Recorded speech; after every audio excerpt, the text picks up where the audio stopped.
What's good, Wizards fans? Nothing really good at all, to be honest. It's your host, the real Ed Oliver, and Brandon Scott. The Wizards lose back-to-back games after having big leads.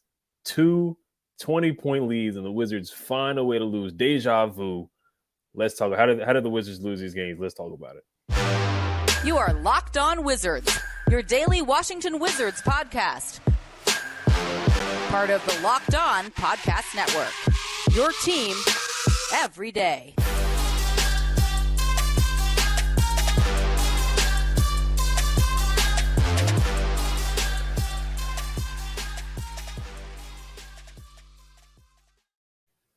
want to thank you guys for making Locked On Wizards your first listen every day. We are free and available wherever you get podcasts.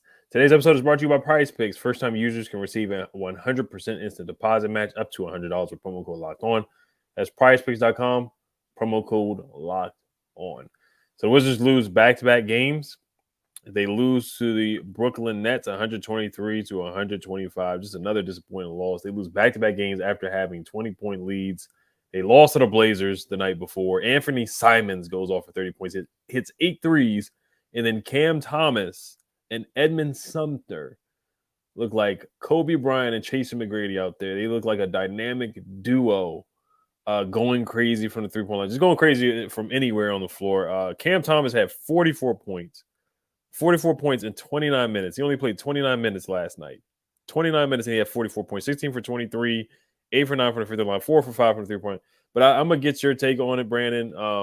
What was your thoughts on the game and what went wrong for the Wizards against the Brooklyn Nets? Lord, where do we start? I look at 3 main reasons why we lost both games, man.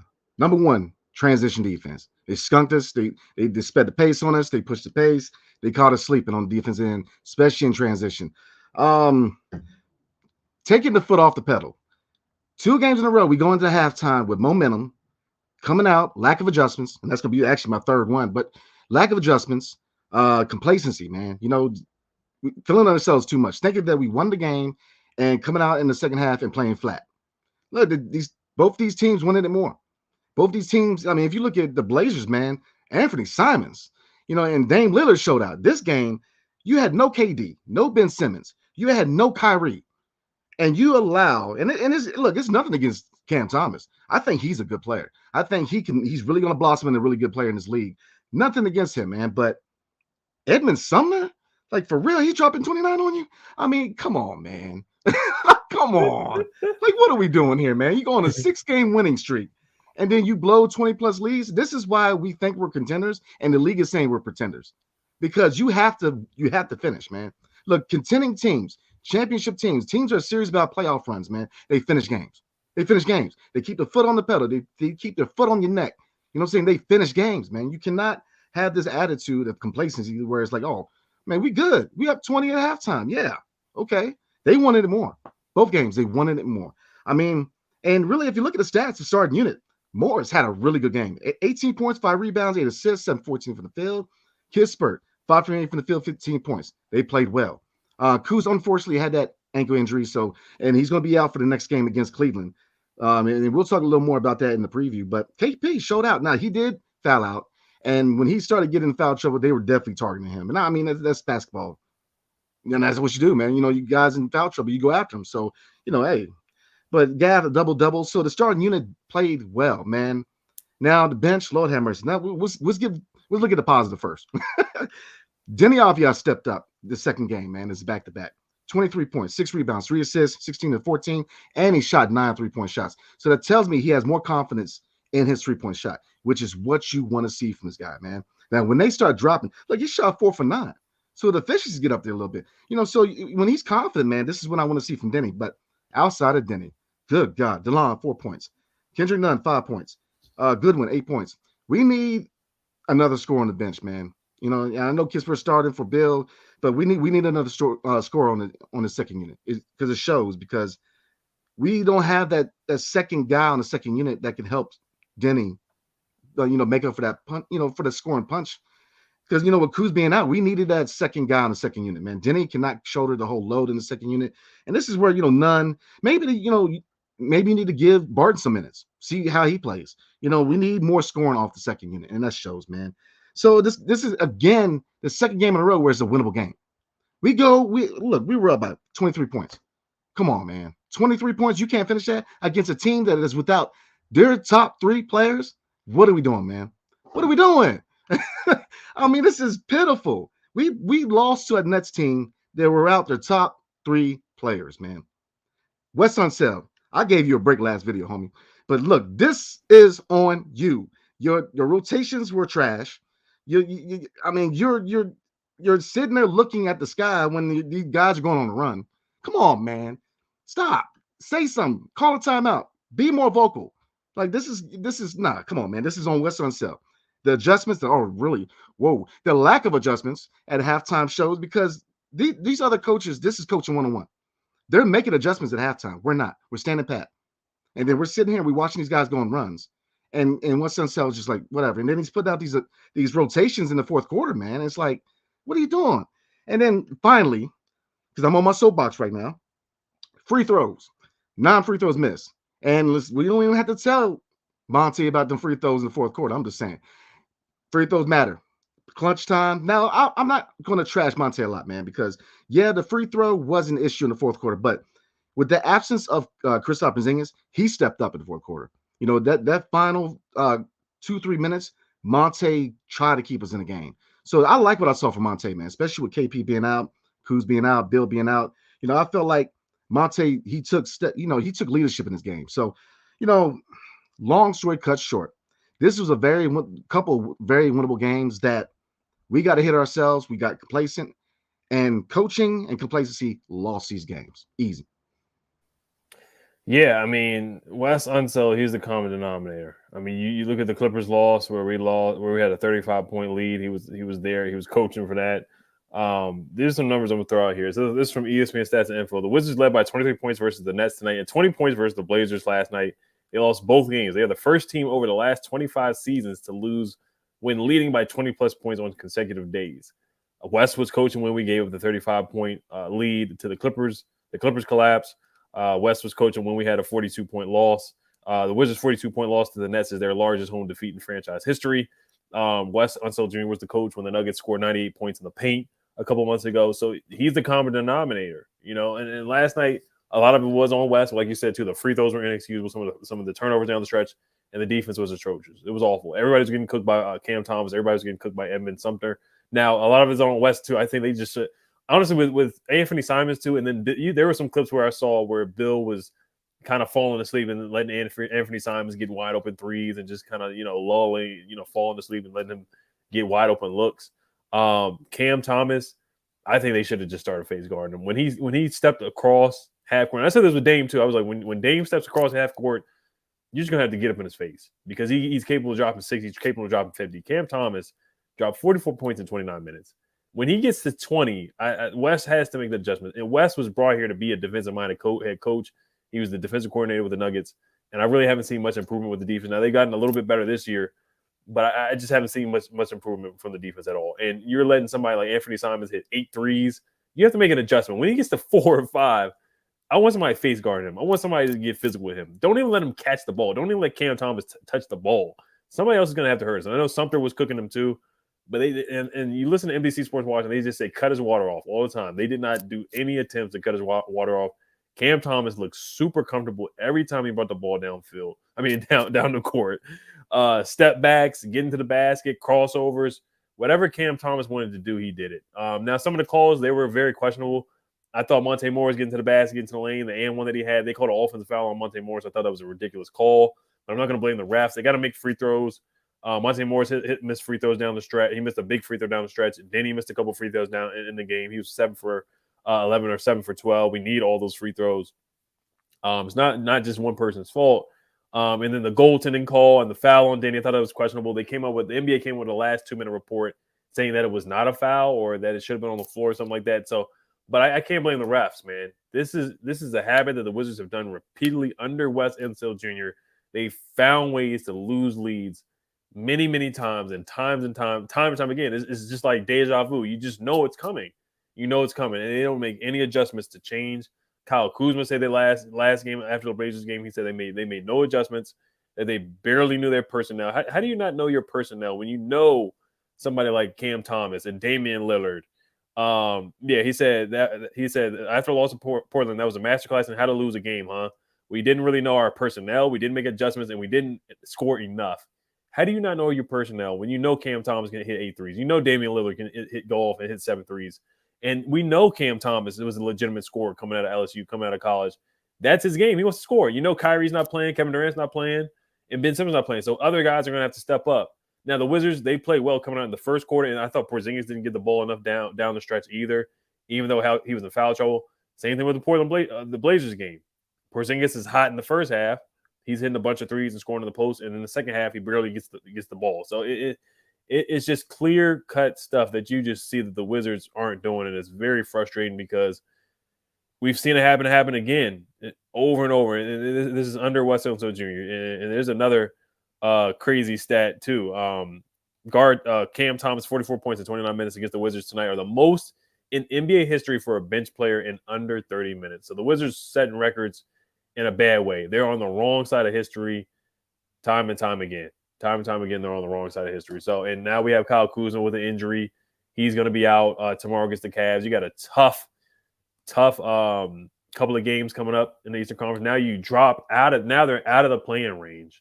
They were the 9th seed, looking like they could have been an 8th seed. But you win 6 games and you just lay an egg. You lay an egg at home, and then you lay an egg on the road where the games are given to you on a silver platter. Three legitimate players are out, and you just lay an egg like that. So it's very disappointing. It's embarrassing to be a Wizards fan and see a team lose like that time and time again. I thought Monte Morris made some good plays down the stretch, but the free throws hurt. Porzingis had a good game, but down the stretch he was non-existent and got in foul trouble. Denny played better, like you said. He had a rough game against the Blazers, but he bounced back and played a lot better against the Nets last night, getting to the basket and getting finishing. Had a couple finishes through contact, so he hit a couple threes as well. But yeah, I mean, just overall as a team, like this, losses like this can change the season, man. They had a really good thing going, and now it looks like we're back to where we were before, where they're probably going to be out of the play-in and they're going to be in the lottery, and that might just be what's best for this team right now. So we're going to get some more takes on the game and do a preview for the Cavs. We're going to get to you guys' comments, but before we do get to that, this episode is brought to you by PrizePicks. PrizePicks is super easy. This is how it works. You pick 2 to 6 players, and if they will go score more or less than their PrizePicks projection, you can win up to 25 times your money on any entry. So if you had Cam Thomas on over for his points, then you definitely won. And having the Porzingis over his points, then you probably won because Porzingis had a solid game scoring the ball. But no competing against other people. It's just you versus the projections available. PrizePicks offers projections on any sport that you watch. This includes NBA, NFL, MLB, NHL, college basketball, college football, women's college basketball, soccer, and more. Entries can be made in 60 seconds or less. It's that easy, safe, and fast withdrawals. Currently operational in over 30 states and Canada. Download the PrizePicks app or go to PrizePicks.com to sign up and play daily fantasy sports. First-time users can receive a 100% instant deposit match up to $100 with promo code Locked On. If you deposit $100, PrizePicks will give you $100. If you deposit $50, PrizePicks will give you $50. Don't forget to enter promo code Locked On and sign up for an instant deposit match up to $100. Make sure you guys check out the NBA trade deadline is approaching, and Locked On has you covered Thursday, February 9th. Tune into Locked On NBA on YouTube at 2 o'clock Eastern to hear reaction from the trades that will change the rest of the NBA season, who becomes the contenders, and who is tanking for a better future. Subscribe to Locked On NBA on YouTube and don't miss a deal. Another thing I'll say about rotations, I thought Jordan Goodwin could have got some more playing time. He's a defensive-minded guy. I thought they could have used him. Just somebody to just have that dog in him and get up in Cam Thomas's airspace and just make it tough for him. Guys weren't really fighting over screens. There was one time where – or really helping either. There's one time Kendrick Nunn fouled Cam Thomas for an and 1-3. And, Porzingis, he's not going to step up, but we just have to do a better job communicating on defense and getting back on defense. Sumter had a couple fast break dunks. Cam Thomas had a fast break dunk as well. We gave some fast break points. So just a disappointing loss. Was there anything else? I mean, it's just frustrating seeing losses like this when they're easily winnable games. No, I'm good, homie. I mean, what is there to say, man? We play like a playing team. We play like that, man, because our team. We are so inconsistent, man. We are so inconsistent. When we're winning, you see a totally different team. We're passing better. We're playing team basketball. We're playing defense. And then you have games like this where it's like nobody cares. Like you were feeling yourself 2 games under 500. Like, I mean, what are we doing, man? Like you keep the foot on the pedal. We say this all the time, all the time when it comes to keys to victory. Keep your foot on the pedal. Stop, starting slow and then playing catch up, or you feeling yourself at halftime and then you're just going to give.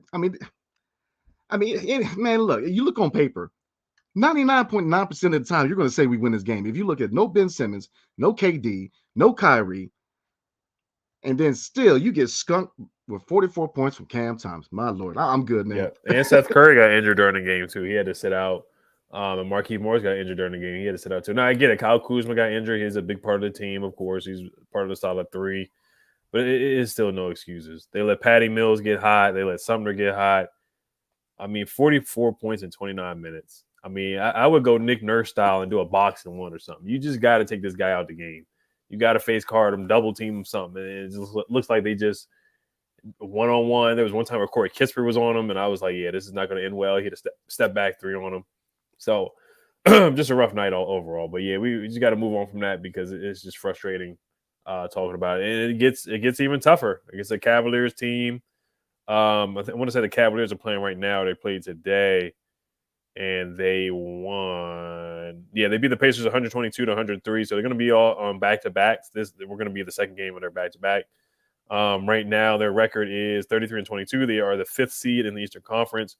Of course, the Nets did trade Kyrie Irving to the Dallas Mavericks. If you didn't hear, if you guys are living under a rock, I guess you heard it first from us. For Spencer Dinwiddie, Dorian Finney-Smith, and a first-round pick. I want to say some second-round picks were involved as well.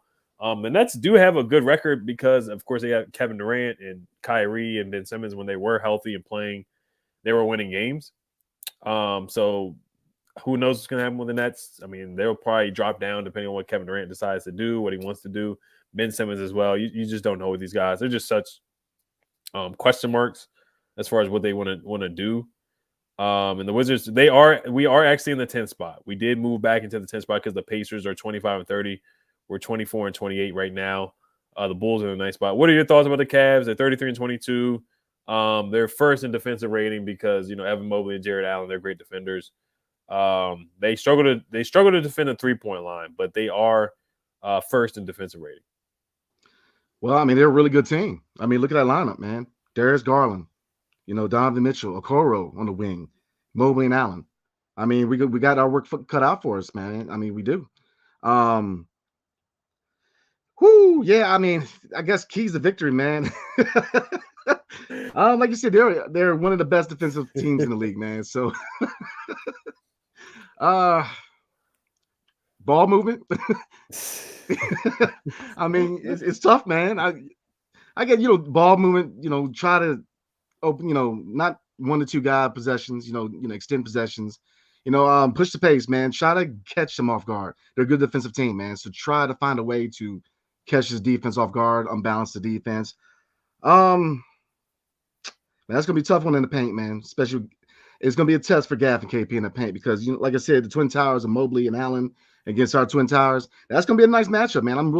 That's the matchup I want to see because Garland, man, Monte's gonna have his work cut out for him, man. Even Mitchell, man. Because I believe Kispert's going to start. So Kispert, man, he's got his work cut out for him. So, yeah, I would say, man, if you're going to attack this defense, a really good defense, man, you got to have fluid ball movement. You got to get down the court, man. Fast possessions, get a rebound, get down the court. Try to catch the defense off guard, and just try to win this battle on the paint, man. They're good. They're not impossible to beat. And I think effort. I think that's the biggest key is effort, care. The 6-game winning streak, we cared. Those 2 games that we just gave up, we didn't care. So we got to want it more. We're going against a really good team that's trying to challenge for a championship and, and challenge in the East, man. So we got to come out with this game more. So that would be my keys victory, man. Yeah, so Kyle Kuzma is going to be out. Bradley Beal's questionable with the foot injury, so we'll see if Brad plays or not. It's unfortunate with the ankle injury for Kyle Kuzma. They are the Cavaliers are third. They're dead last in pace, so they're a slow, methodical team. It makes sense because since they got the 2 big men that they're trying to get the ball to, get the ball to Evan Mobley and feed Jared Allen. I'm a little surprised, Donovan Mitchell is very athletic, so I would think they try to push the pace. But Darius Garland's a good point guard. They're just a good team. Karis LeVert, he might be injured. Not too sure. But they have a solid team all around. They got a solid bench too. Isaac Okoro. They're just a good team. They don't defend the 3-point shot well. They are 27th in 3-point defense or 3-point percentage allowed. So ball movement, get some open looks there. Like you said, we got to run, beat them, and get down there before the two Twin Towers get down there. Let's see if we can get some fast break points to Gafford and Porzingis in transition as well. Pick and pop to Porzingis and see if he can hurt him from the 3-point line. But yeah, I really don't have any keys to victory, especially after the last two games either. I'm kind of stumped on it, because they'll start off hot. They'll look good in the first half, and then second half they come out and lay an egg. Now, Donovan Mitchell, he can go off for 60. He just had 70 a couple nights ago. So he's a guy that is concerning because Anthony Simons had 30. Cam Thomas just had 44. Sumner had 29. So I wouldn't be surprised if Donovan Mitchell goes off for 35, 40 points, to be honest with you. So it's a home game for the Wizards against the Cavs. So, yeah, defending the paint, rebound is going to be huge. Getting back on defense, cut down on turnovers, and making free throws. That's all I got for that one. So, and just playing with effort and heart with the guys that we got. Some other guys are going to step up with Kuz being out and Brad being out. Yeah, I think the biggest key, really, like you said, is 3-point shooting. They struggle with perimeter defense, man. So that's the adjustment I want to see from West. Let's get more, more open looks at the 3-point line. But yeah, it's tough to really come up with keys to victory because we can come up with all the keys of victory all we want, man. But they gotta want to win. They gotta put some effort, man. It's within 8 games, 6 of the games you saw a good defensive team who put effort. The last 2 games, man, completely different team. They were terrible defensively and no heart, no fighting, so they gotta want it, man. So that would be my last take, man. They gotta want it more because this is gonna be a challenge. This is a really good team. So if they want to try to get a victory, man, they have to come out and they got to come out hard. They got to punch them in the mouth. So, yeah, we're going to get into some questions before a quick word from Brandon. Yes, sir. Tonight's episode is brought to you by Built Bar. Looking for a delicious treat, but don't want all of the fat and calories, then you got to try Built Bar. We just got through the holidays. I know my goal is to eat a little healthier this year. If you're like me, when you want to eat healthier, but you don't want to compromise taste, then man, I got the thing for you. Got to try Built Bar. With Built, healthy is actually tasty. Seriously, they're so delicious you won't even think they're good for you. They're perfect for your New Year's resolution. What makes Built Bar so good? Well, for starters, they're covered in all 100% real chocolate. That's right, real chocolate. And they come in unbelievable flavors like churro, peanut butter brownie, and coconut almond. I'm not sure how Built does it, but these bars taste like a candy bar while maintaining amazing macros. And what's even better is that they're healthy. Only 130 calories and 4 grams of sugar with a whopping 17 grams of protein.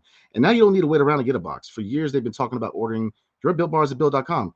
Not anymore. Now you can get them at Walmart or Sam's Club. That's right. Hit to the nearest Walmart today. Walk to the pharmacy section and grab yourself a box of Built Bars. You can pick up a 4-bar box of cookies and cream, double chocolate, or coconut puffs. If you're close to Sam's Club, run in and grab a 13-bar box with our hit flavors brownie, batter, and churro. You can thank me later. Built Bar. So let's get into comments, shall we? Yes, sir. All right. We'll probably read 3. Okay. And then wrap it up for tonight. Because they play tomorrow, so we're gonna see you guys again tomorrow. Probably read 2. Gotcha. Let's see here. Dylan Count says again, how bad can you be? Biggie Steve says West has gone small ball for the last 2 games and all came down to losses. The last game was bad. You have Chris Porzingis in the last few minutes of the game and foul trouble, so the Nets can attack the rim with no gap. Yeah, he did put Gaff back in the game too, and then he put Porzingis in, and he got fouled out. But yeah, I mean, we just didn't. And then Gaff had the goaltending, which I thought was questionable call at the end of the game too. But yeah, we just couldn't stop anybody. Whoever was out there, we just couldn't get stops. They did go zone for a little bit, and then there was a wide open 3 for Watanabe. There's one time where Cam Thomas just got to the. I mean, not one time, but Cam Thomas got to the basket pretty easily throughout the game. So yeah, I mean, I'm not giving West a pass at all. He waits too long to call timeout. Some of the rotations are questionable for sure, but I know his hands were a little tied with Kuzma being hurt, Brad being out. So I get it with the rotations a little bit, but yeah, it's just he has no room for giving him excuses at all because he's been a part of so many bad comebacks. The Clippers come back, the Blazers come back this one. I mean, we just seen West blow so many leads, so he gets no passes at all. He gets 0. Nah, he ain't getting a pass from me. Nah, this is on him, man. Look, you're a defensive coach, and you guys can't play defense. I mean, it's just, and really, like I said, if you look at the last 8 games, man, that 6-game winning streak, they look good on defense. They were playing good defense, man. And then you look at the last 2 games, and I looked at a couple comments. This one, man, I'm gonna highlight from Big J. This team led by Brad is showing severe signs of arrogance. Yeah, absolutely. You feeling yourself too much when you go into the halftime and then you come out flat, not once, but twice. I'm just saying, man, you cannot feel yourself at halftime, man. You got to play 4 quarters. And again, these last 2 years under Wes Unseld, you continue to see issues where we're coming out flat in the second half or we're starting slow. We need to see consistency, man. This Jekyll and Hyde thing going on, I ain't trying to see that no more. Right. Fadi Gonmi says, man, that's how this is exactly what it feels like if they run out of gas in the second half.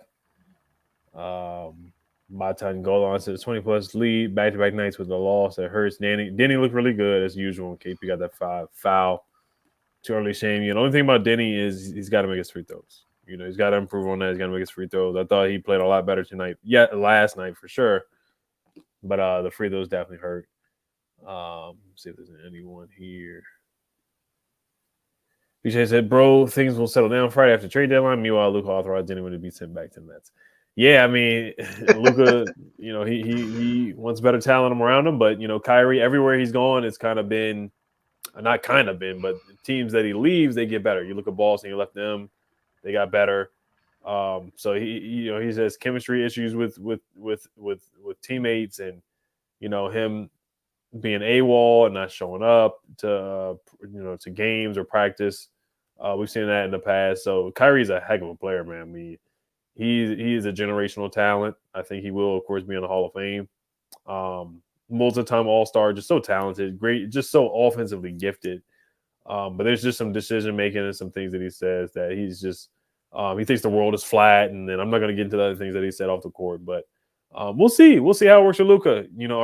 Is the chemistry going to be there? Are they going to get along? Does he really want to be there in the offseason? Is he going to try to play with LeBron and the Lakers? So you're taking a big risk with Kyrie, man. You're taking a big risk with Kyrie. The Dallas Mavericks really are. And health has been an issue too, man. He hasn't been able to really stay healthy. This year he's been able to stay healthy, but it's always something with him. But I'm a big fan of his game.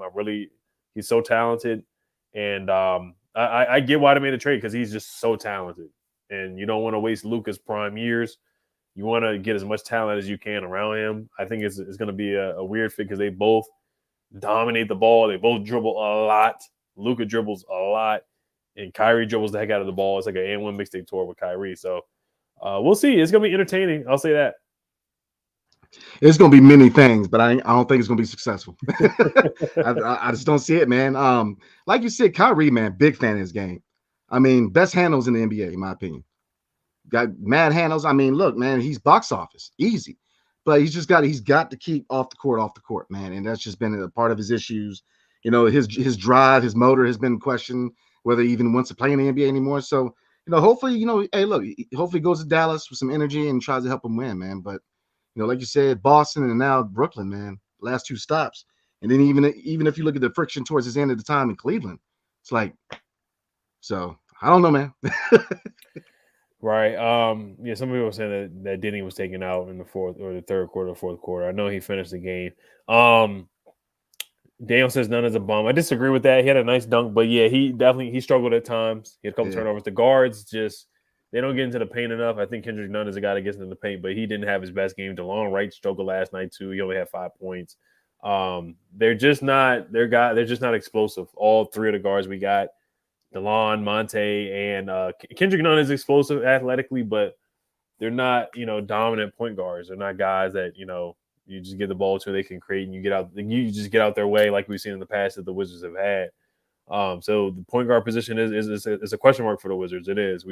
We have a group of guys that are okay, but we don't have any elite point guard play. And I do think Jordan Goodwin should have got some more playing time. That's what Daniel also said as well. But I wouldn't go as far and say Kendrick Nunn is a bum. Also, side note, Will Barton, if there is a buyout, this was reported by Mark Stein. If he is bought out, he has interest in joining the Celtics for people who are, tapping in about Will Barton. So, yeah, all 5 fans. I mean, I think he should definitely get some playing time and see what he can do. But just didn't work out in DC, man. I was hoping that a reunion, being close, because he's from Bmore, would. But it is what it is. But one thing real quick, man. Look how far we are in the season, man. We are where we are, including individuals. Because I was looking at a comment and it was talking about Bradley Beal joking around on the sidelines. Look, man, they are who they are at this point. Leadership wise, Bradley Beal's not that leader you want of a franchise guy, but it is what it is. It's where we're at. We are where we are. Right. All right, last one we'll say, and then we'll wrap it up. We'll see you guys tomorrow night against the after the Cavs game. Biggie Steve, thank you for the donation. He says, Bill eating Starburst with Drew Gooden look bad. Yeah, I mean, he was eating popcorn in the Blazers game, too. He was eating the popcorn when we were winning, and then he was eating the Starburst after we were winning, when we were winning against the Nets as well. So, I mean, I get he wants to joke around. Players do. So, I'm not mad at him for that, but I get what you're saying, Biggie. I mean, there's just a time and place, man. Mm-hmm. It's like fart in church, man. It's the wrong place at the wrong time. I'm just saying. Like you're front of cameras, man. Like, what are we doing? I don't get that, man. It does rub me the wrong way, man. Seeing your star guy out there, you're losing, and you have to see you eating Starburst. Come on, man. Time and place for everything, man. But yeah, you got any more comments, man? No, we can wrap it up because we're going to be here tomorrow for less than 24 hours. Cool, man. All right, so definitely appreciate everybody. Man, it's a bad losses, man. But we definitely appreciate everybody tuning in, man. Thank you for making Locked On Wizards your first listen today. Now make your second listen game to game, NBA, every moment, every top performance, every result. Locked On Game to Game covers every game from across the NBA with local analysis that only Locked On can deliver. Follow Game to Game on Locked On NBA, available on Odyssey app, YouTube, or wherever you get your podcasts. So again, appreciate everybody tuning in, man. Couple bad losses, but tomorrow night, 7 o'clock, into the 202 Capital One Center, we got the Cleveland Cavaliers. So definitely tune in, man. We'll show the team some love, man. We'll try to get back in the win column. And again, thank you, everybody. I hope everybody has a good night. I hope everybody had a good and blessed weekend. See you guys tomorrow, and peace.